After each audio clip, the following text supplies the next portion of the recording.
Ce journal vous est offert par le FPI, Fonds de promotion de l'industrie, votre partenaire privilégié pour la réussite de vos projets.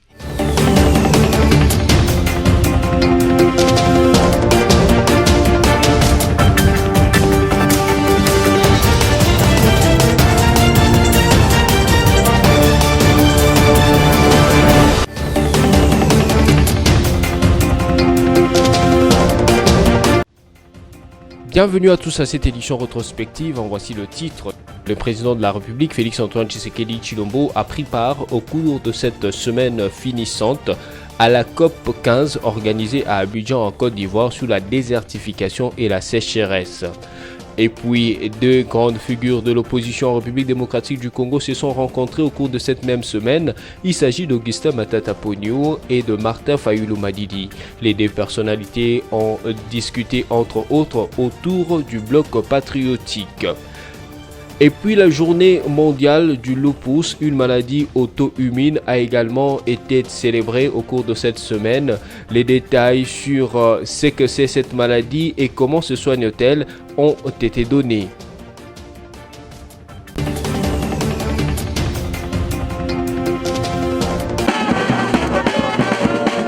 C'est à 20h locale, 21h heure de Kinshasa, que l'appareil transportant le président de la République, Félix-Antoine Tshisekedi Tshilombo, accompagné de la distinguée première dame, Denise Nyakeru Tshisekedi, a atterri à l'aéroport international d'Abidjan. Une première pour le couple présidentiel. Le couple présidentiel a été accueilli par le vice-président ivoirien et une délégation officielle de la République démocratique du Congo conduite par M. Olivier Mondongue, le directeur de cabinet adjoint du chef de l'État. À la sortie de l'aéroport, le couple présidentiel s'est offert un bain de foule avec la communauté congolaise vivant en Côte d'Ivoire.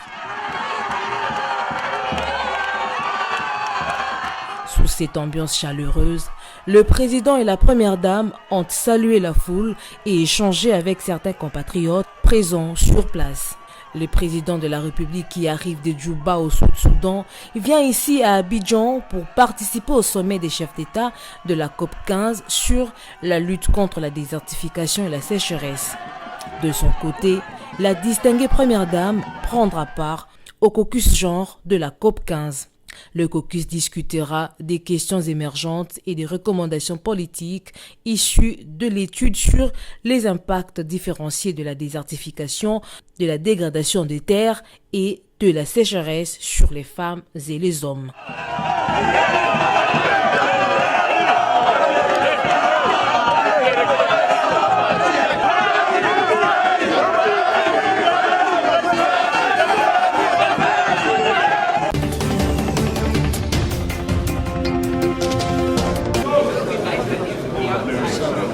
Ils sont venus et ils sont tous là, souriants et déterminés à protéger la terre contre les fléaux de la désertification et de la sécheresse.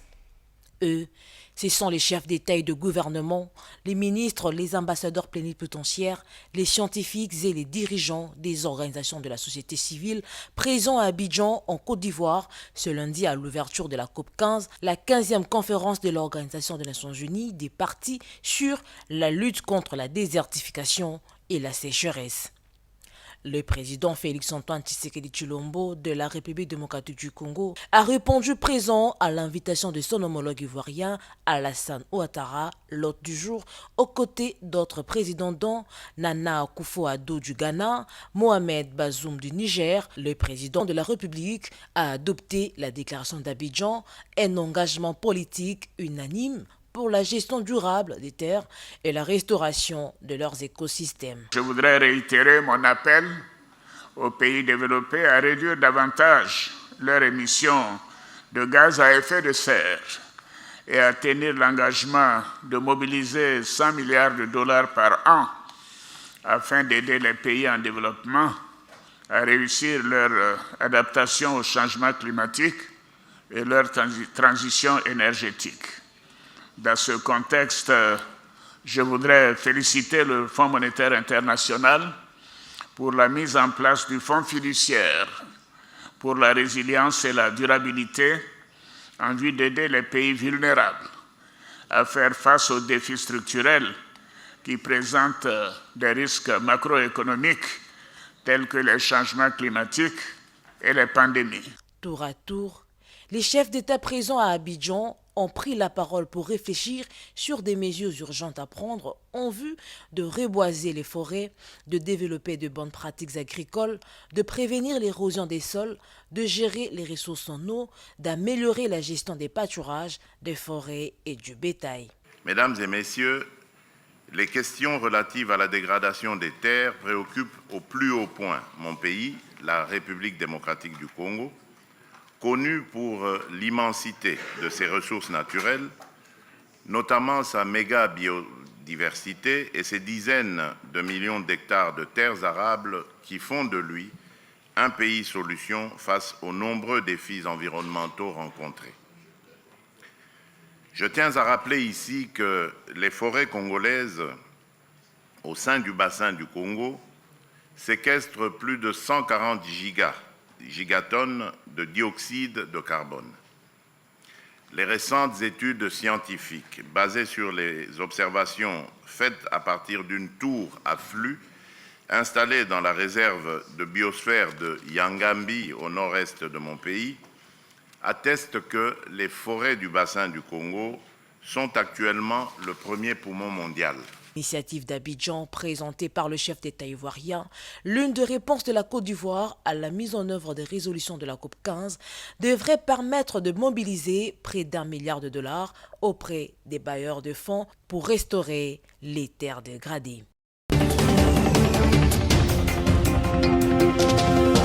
Au deuxième jour des travaux d'Indaba Mining 2022, le Premier ministre fait son entrée dans la salle de conférence accompagné du président sud-africain Cyril Ramaphosa, Zambien Hakainde et Botswana Masisi. Du haut de la tribune, il décrit les opportunités et les avantages d'investissement qu'offre la République démocratique du Congo dans les secteurs des mines. Pays au scandale géologique, la République démocratique du Congo regorge une grande potentialité minière de près d'une cinquantaine de gisements de minerais, parmi lesquels le lithium, actuellement indispensable pour la fabrication des véhicules et batteries électriques en voie d'exploitation en République démocratique du Congo. Le thème de la conférence d'Indaba 2022 l'indique si bien, l'évolution du secteur minier en Afrique dans la transformation énergétique ESG et des économies. Le gouvernement que je dirige s'attelle-t-il, grâce à son service géologique national, à procéder à la cartographie géologique nationale ainsi qu'à la certification des réserves minérales nationales, dont la plupart appartiennent aux entreprises minières du portefeuille de l'État, telles la GECAMIN, la MIBA, la Sokimo, la Sakima et d'autres encore.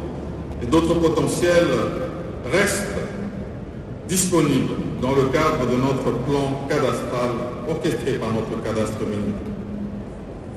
Ceci est une opportunité qui s'offre à tout investisseur intéressé par ce secteur économique, dans le cadre des partenariats gagnant-gagnant. Et par partenariat gagnant-gagnant, ici nous entendons gagnant pour l'investisseur, gagnant pour la République démocratique du Congo, mais surtout gagnant pour tous les citoyens congolais. Car finalement, toute notre politique et notre rôle en tant que gouvernement, c'est d'assurer leur bien-être. Habitué à la conférence d'Indaba, à la 25e édition, Jean-Michel Saman Konde Kienge intervient ce mardi 10 mai 2022 comme chef du gouvernement congolais, une personne ressource ayant maîtrisé les secteurs miniers congolais. Bien avant, le président de l'Afrique du Sud, pays organisateur d'Indaba, Cyril Ramaphosa, a lancé un appel aux pays africains pour travailler en synergie pour développer les secteurs miniers qui doivent contribuer ainsi au développement de leurs pays respectifs et à lutter contre la pauvreté. Un appel auquel la République démocratique du Congo a répondu positivement par le biais du Premier ministre Jean-Michel Konde Kienge, représentant personnel du président Félix-Antoine Tshisekedi Tshilombo à ses rendez-vous annuels.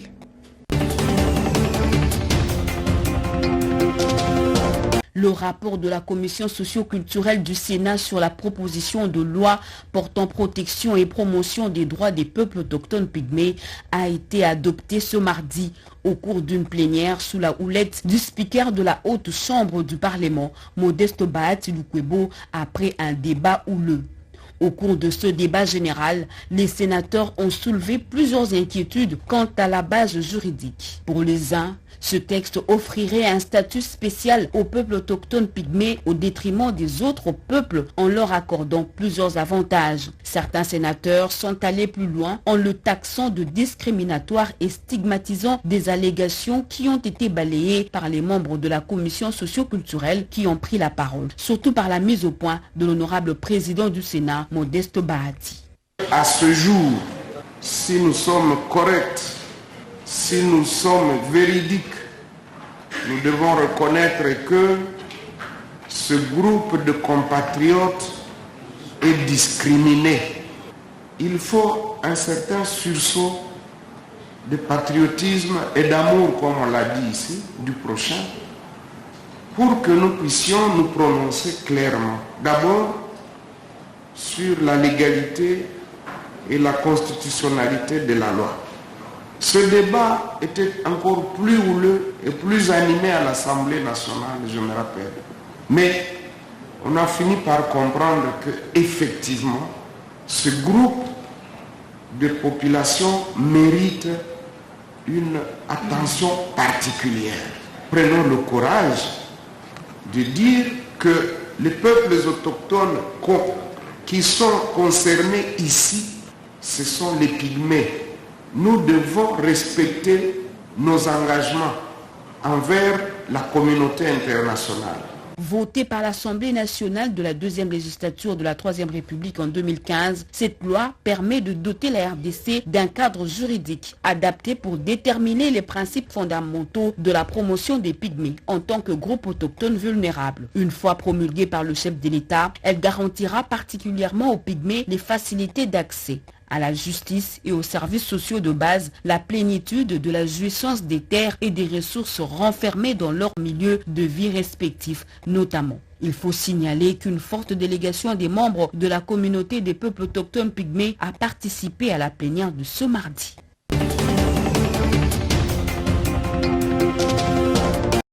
Le comité de sages de l'Assemblée nationale a tenu son assemblée générale ordinaire mercredi 11 mai 2022 dans la salle de banquet du Palais du Peuple. Au sortir de cette réunion, le député national Donancien Balé Kelaï Beya, rapporteur du comité, a déclaré ce qui suit. Il s'agit de l'assemblée générale de tous les membres du comité des sages qui se tient régulièrement à chaque session. C'est pour cette session de mars 2022, c'est en cette date que nous avons choisi de tenir cette réunion pour évaluer la marche du comité, et évaluer en même temps les dossiers qui ont été traités et essayer de retrouver les voies et moyens pour faire aboutir les autres dossiers et en même temps aussi nous répartir les nouveaux dossiers qui doivent être traités pendant cette session de mars. Nous avons au sein de notre Assemblée générale du comité des sages, nous avons 4 sous-comités. Le comité spécial, le comité pécuniaire, le comité foncier et le comité divers. Nous venons à l'issue de cette réunion de faire la répartition des nouveaux dossiers que nous avons reçus et que tous les sous-comités vont travailler à ce dossier et à la fin de la session ordinaire, nous ferons l'évaluation pour que nous puissions savoir qu'est-ce qui a été fait, qu'est-ce qui n'a pas été fait et qu'est-ce qui reste à faire. À 80%, tous les dossiers qui ont été reçus et en 2021 et une partie de 2022 ont été traités. À l'issue de cette réunion, a-t-il renchéri, le comité de sages a procédé à la répartition de nouveaux dossiers qu'il a reçus. Les sous-comités vont travailler à huis clos et à la fin de la session ordinaire, le comité va procéder à l'évaluation pour voir ce qui a été fait, ce qui n'a pas été fait et ce qui reste à faire. À 80%, les dossiers reçus à partir de 2022, ces réjouis les rapporteurs du comité de sages ont été traités par le comité de sages de l'Assemblée nationale.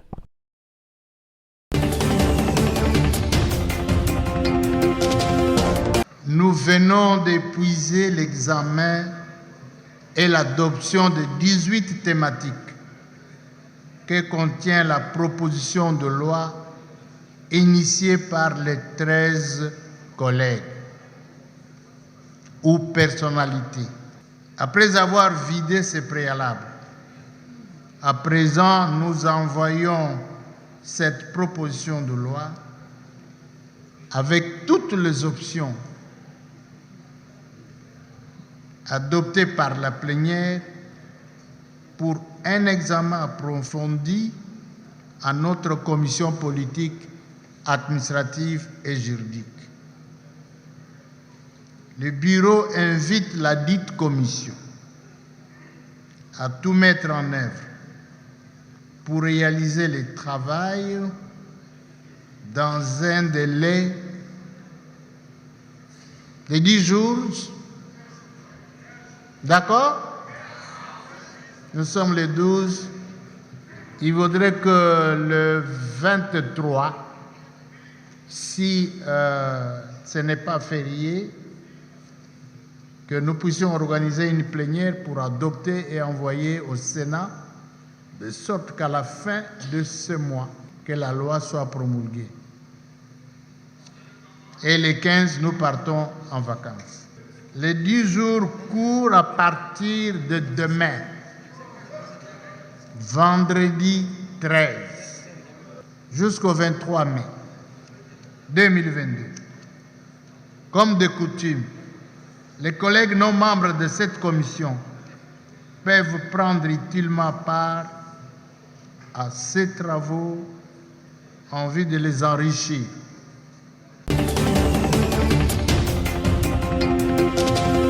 Le ministre de l'Enseignement primaire, secondaire et technique, Tony Mwaba Kazadi, a été auditionné lundi 9 mai 2022 à la commission mixte économique, financière et contrôle budgétaire ECOFIN et socioculturelle de l'Assemblée nationale. Il a été question pour le ministre de l'EPST d'éclairer la lanterne des députés nationaux sur les dossiers relatifs au non-paiement de la prime aux intervenants du test national des fins d'études primaires TENAFEP, édition 2020-2021. Au sortir de cette audition, le professeur Tony Mwaba se dit satisfait d'avoir éclairé la lanterne des élus nationaux et pense que c'est l'heure de la vérité pour dissiper tout malentendu sur le présumé détournement de 16 millions de dollars américains annoncé selon lui par l'inspecteur général des finances, chef de service Jules Alinguete. Dans le cadre de la commission ECOFIN et socioculturelle, pour clarifier leur lanterne sur les non-paiements des intervenants de TENAFEP édition 2020 et 2021. Vous le savez tous, surtout en ce qui concerne l'édition 2021, M. Alinguete avait crié un moment qu'il y a eu détournement de 16 millions. Maintenant, le temps de la vérité vient de sonner. L'Assemblée nationale vient de récupérer la situation en main. Je viens de présenter la situation, les listes des intervenants non encore payés jusqu'à ce jour. Il appartient maintenant à tous ceux qui interviennent dans la chaîne de dépenses de venir expliquer aussi à l'Assemblée nationale pourquoi ces fonds n'ont pas été payés et où sont partis les fonds destinés à la paye des intervenants du TENAFEP édition 2020, édition 2021 et que ces intervenants soient payés et que l'opinion nationale retienne également une fois pour toutes où est passée cette somme destinée aux intervenants et qu'elle soit clarifiée une fois pour toutes. Il convient de signaler que juste après Tony Mwaba, le ministre des Finances Nicolas Kazadi a également été auditionné par cette même commission sur le même dossier.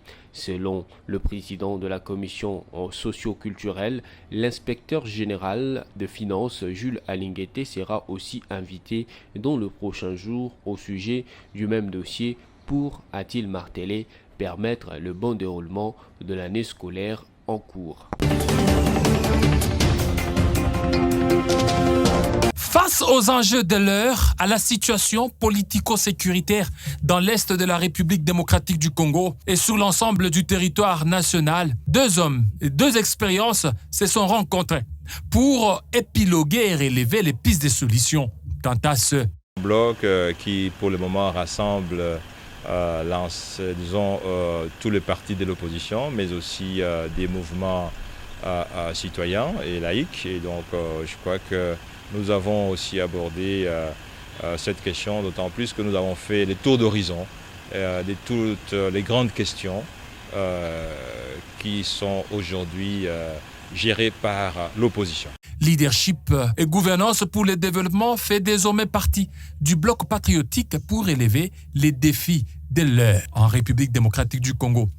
Et comme vous le savez, nous avons été cooptés et désignés comme président national d'un parti politique, le LGD, Leadership et Gouvernance pour le développement, et un parti qui s'est inscrit dans le bloc de l'opposition.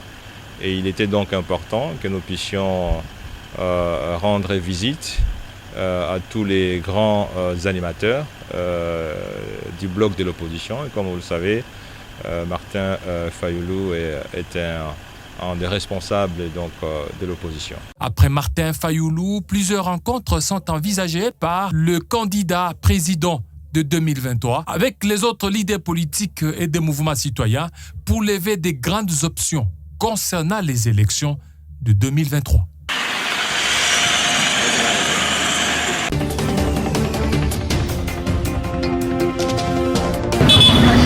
Les policiers ont exécuté à la décision du gouverneur de la ville de Kinshasa, Jean-Tiningo Bilambaka, sur l'interdiction de marché pirate dans le rue de la capitale.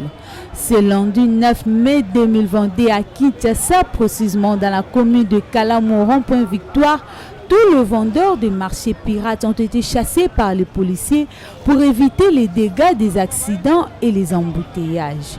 Quelques vendeurs ont été abordés par une équipe des reporters de BAC Télévision et ont expliqué les difficultés qu'ils traversent du jour au lendemain pour nourrir leur famille. Et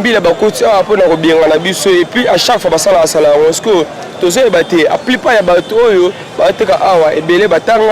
mais c'est pour cela la police a été puisque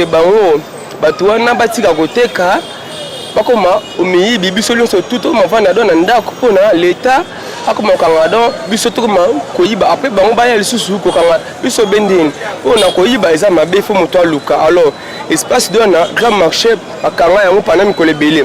C'est pour cela ndé awa tozoteka awa bakonzi ya mboka bazwa chaque jour na ba bandeni ni akolukela biso place oyo bomu toteka bien ceux qui place ezate batika biso awa toteka pona to ba kobika malamu et peut biksa ba famille na biso c'est tout on a kotala boy baye kolongola batoana aussi longtemps moment où zali kolongola moto quelque part tu dois aussi l'établir quelque part olongolié potia yewapi tango olongolié koteka awate vanda awate sala boyete otieye wapi.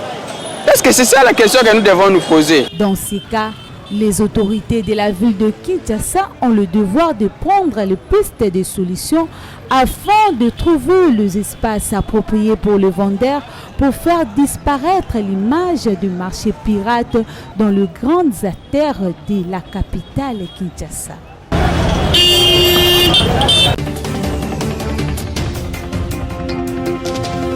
Dans une ville comme Kinshasa, capitale de la RDC, vaut mieux se débrouiller que de voler. Dans cette optique, il s'observe dans certains coins le commerce de fleurs de toutes sortes par des personnes en quête de gagner du pain. L'équipe de BAC Télévision est allée ce mardi à la rencontre des fleuristes du quartier Jebé dans la commune d'Engaliema pour connaître les réalités de leur métier, mais aussi savoir s'ils ont la compétence requise pour exercer ces métiers. Les fleurs, ils ont la qualité. Les fleurs, nous avons la graine, nous avons la bouture, nous avons la tête. Si c'est ça, il y a moula. Je préfère tout ça la tête. Pour la tête, c'est bien facile, c'est facilement. La bouture et pour la biso mingi, to rimboule et bêta, y a pour la mingi, to y a tout ça là trop de pertes na on. Bah Mikolo pena clientèle pena zate, Mikolo pena clientèle ya te fleur était kamaté, au pire mutu puis fleur boé, bon a bien valeur na on te mo bengo matiti. Parce que fleur n'est pas besoin de valeur non. Fleur na fleur est en qualité non. Fleur est bandit na 1000 francs si licolo. Au peut ça mutu fleur n'est ça lu sapin, n'est au sapin trouillard. Alors tout nos prix sapin bandit même si $15.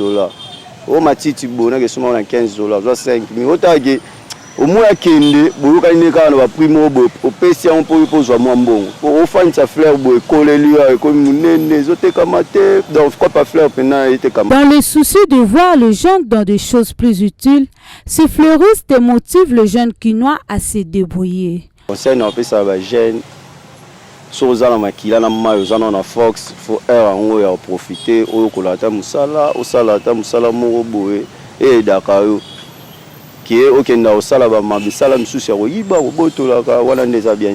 Notez qu'il existe plusieurs types de fleurs qui nécessitent les différentes manières d'entretien. Voilà pourquoi un message est lancé aux autorités compétentes pour appuyer l'action de ces fleuristes. Les choses se seront passées de la même manière que se sont passées là maintenant. Donc moi, je ne suis pas de ceux qui peuvent qualifier les députés provinciaux des corrompus parce qu'ils ont émis un choix libre. Moi, je n'étais pas là où les députés ont reçu l'argent. Donc je reste équilibré dans mon raisonnement en me disant, ces gens ont opéré librement. Vous connaissez le député Nekongo. Le peuple Nekongo est un peuple particulier. C'est un peuple qui peut avoir eu des mots d'ordre de l'argent, mais qui ne vote que selon sa conscience. Donc, dépendamment de ce qu'eux disent. Il y en a qui ont même demandé au chef de l'État de boycotter ceci, cela. Mais ces gens-là ont un casier judiciaire d'atteinte aux mineurs. Ces gens-là ont géré la République. Ces gens-là sont dans des gouvernements centraux. Qu'est-ce qu'ils ont fait dans cette province? Ils ont excellé ici en s'attaquant les uns aux autres, en faisant des vidéos au vice et tout ça. Cet état et ce moment de mode de gestion de la province est révolu. Il y a un nouvel air qui souffle à la province, acceptons-le et mettons-nous ensemble pour reconstruire. Par la même occasion, c'est au cadre de l'UNC a lancé un vibrant appel de cohésion à tous les Congos. Forts, nous sommes unis et divisés, nous sommes faibles. C'est le jeu que jouent les autres. Et nous devons nous ressaisir pour comprendre qu'il n'y a pas un Congo qui aime le Congo central plus que d'autres. Il n'y a pas un Nekongo né ici et un Nekongo né là-bas. Le Nekongo reste Nekongo. Dès lors qu'il veut avoir une chance de diriger sa province, on doit arrêter de se fustiger. Oh, lui a vécu là-bas. Est-ce qu'il est Nekongo? Oui. Est-ce qu'il a droit? Oui. Allons-y, jugeons-nous par les idées. Je disais, nous sommes la 3e province contributrice et le fils Nekongo doit vivre de la richesse de sa province. Voilà pourquoi le docteur Gimba nous parle de la décentralisation réussite. Nous devons avoir ce qui nous revient de droit pour que nous ayons des écoles, des hôpitaux. Voilà tout ce qu'il nous faut, la réindustrialisation du Congo central. Pour rappel, 22 candidats étaient en course pour les gouvernorats du Congo central. Guy Bandou et Nefertiti Ngoudianza sont sortis vainqueurs du premier tour avec chacun 10 voix. Et au second tour, c'est le candidat de l'Union sacrée de la nation qui l'a emporté et devient dans la foulée le 33e chef de l'exécutif provincial de l'histoire du Congo central.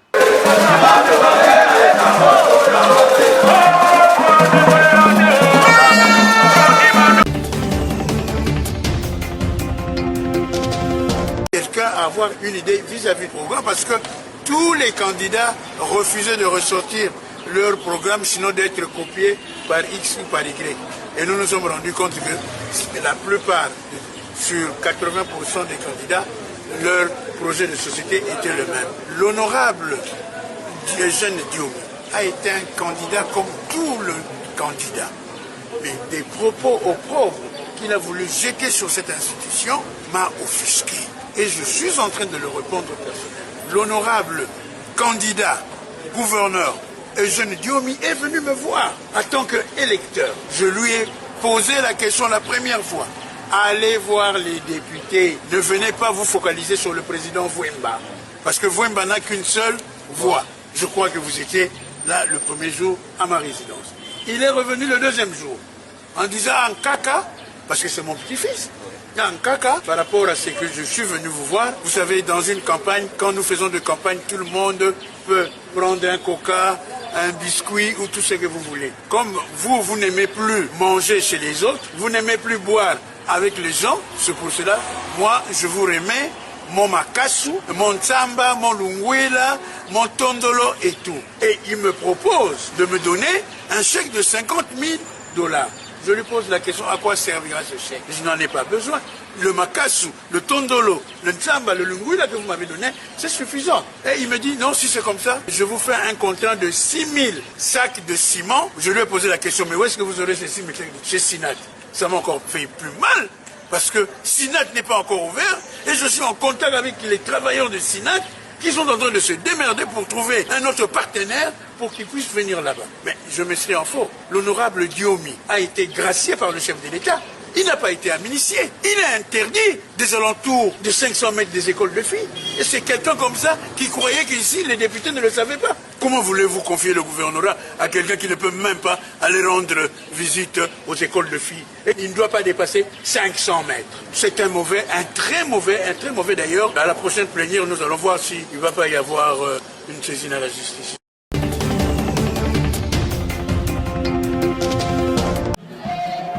Le gouverneur militaire de l'Ituri ne pouvait pas clôturer sa mission en territoire d'Aru sans fouler le sol d'Ingbokolo. Question de rassurer la population de la chefferie de Kakwa du renforcement des dispositifs sécuritaires pour la protéger ici comme partout ailleurs. Les filles et fils de cette partie de la province exultent à l'arrivée du lieutenant-général Lubuyankashama Johnny, le pacificateur.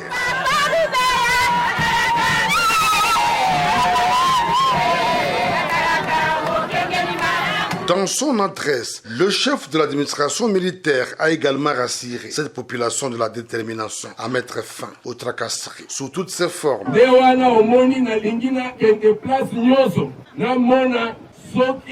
Effectivement, ce qui a la paix ici, parce que l'état de siège, les gens qui prennent la cause de sa autorité de l'État. Soldat a un droit à une barrière, nous avons des bilanga. Il y a une barrière, droit ni. Une visite saluée par les habitants d'Ingbokolo et Kengezibaz qui parlent d'un changement positif sur les plans sécuritaires depuis la signature de l'accord avec la province du sud soudanaise de l'État central équatorien en matière de la coopération transfrontalière. Oui, quand même, nous avons vu un changement depuis qu'il y avait notre délégation de la province de l'Ituri avec une délégation du Sud-Soudan. On a ces changements parce que maintenant il y a une maîtrise des guerres entre là. La population est très bonne, très bien portante. Il n'y a pas encore de danger jusque-là. À Kengezibaz, à la frontière avec le Soudan du Sud, le numéro 1 de l'Ituri a appelé les services de sécurité et de défense ainsi que d'autres services de l'État à travailler avec patriotisme pour l'intérêt général. Ici, il y a beaucoup de fonctionnaires qui se sacrifient pour le pays.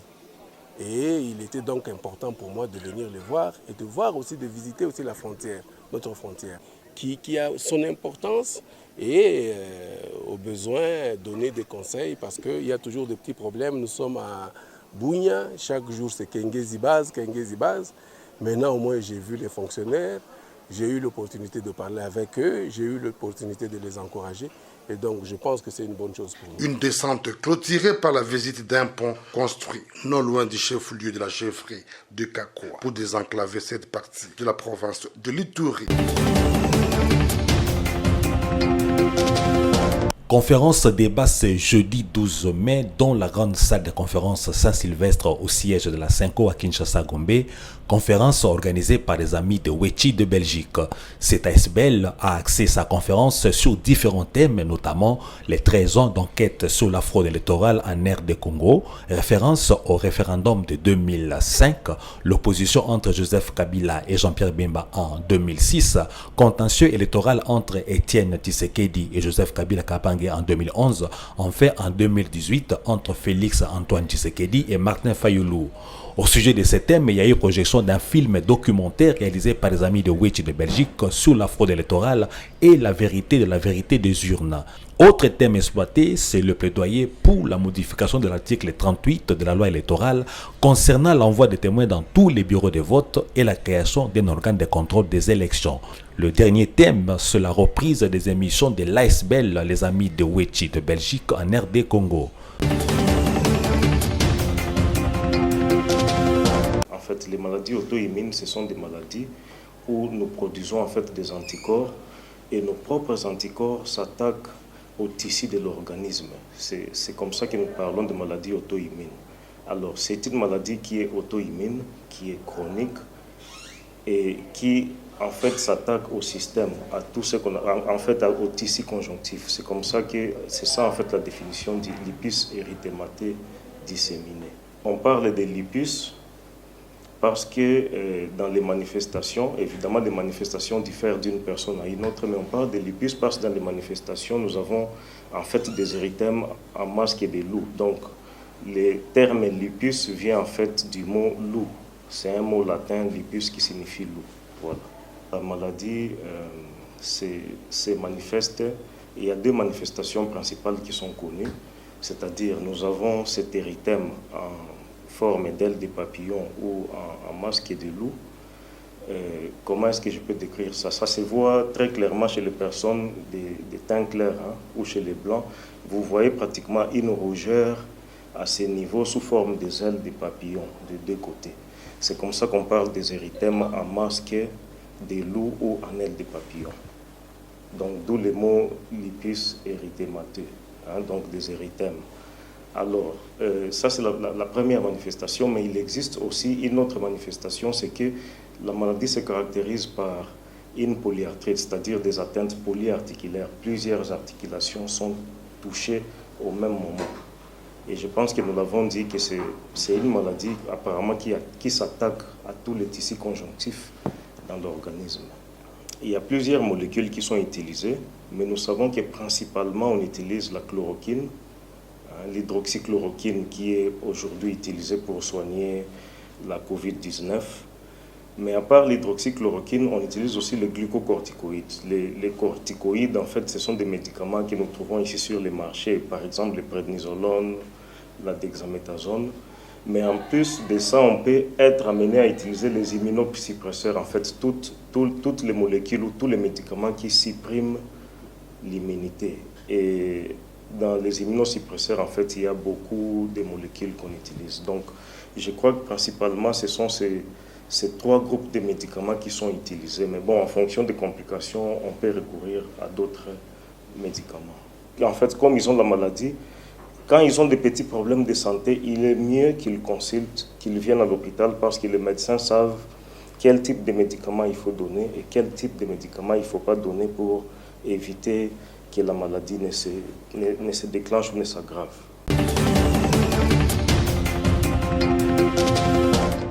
Place à présent au rappel de principaux titres de ce journal.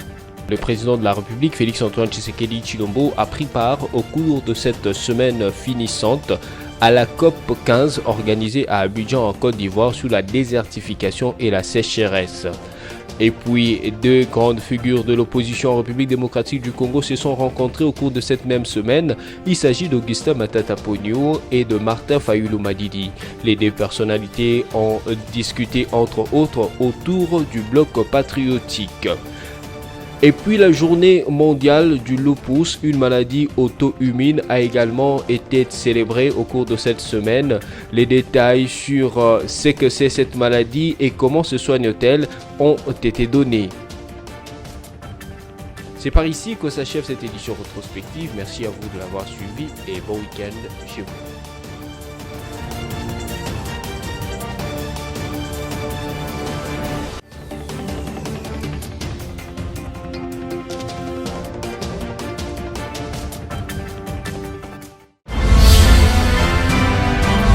Ce journal vous a été offert par le FPI, Fonds des promotions de l'industrie, votre partenaire privilégié pour la réussite de vos projets.